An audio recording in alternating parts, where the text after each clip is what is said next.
আজকে আমার ভাইগুলো অনেক খুশি হবে। এটা দিমু সাব্বিরকে আর এইটা দিমু আরিফকে।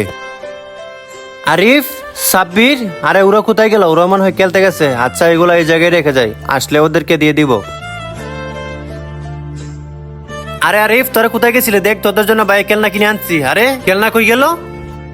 ভাই আপনি তো এগুলো বাইরে তুই গেছিলেন, তার জন্য মনে কেউ চুরি করে নিয়ে গেছে। ভাই আপনার তো কাজের সময় হয়েছে, আপনি কাজে যাবেন না? হ্যাঁ ছোট, আমার কাজের সময় হয়ে গেছে। তোরা গোটা দেখে রাখিস, ভাইয়া যাই। আরে কার? আরে গাড়ি।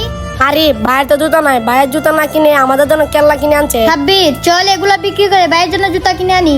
আচ্ছা চল। আরে এটা আবার কি? আরে এগুলা তো জুতা, আশেপাশে তো কেউ নেই। আচ্ছা, এগুলো আমি নিয়ে নেই, যদি কেউ আসে দিয়ে দিব, না হলে এগুলো আমিই পরবো। ভাই এই রাস্তা দিয়ে কাজে যায়, আচ্ছা তো তোর এই জায়গায় রেখে যাই।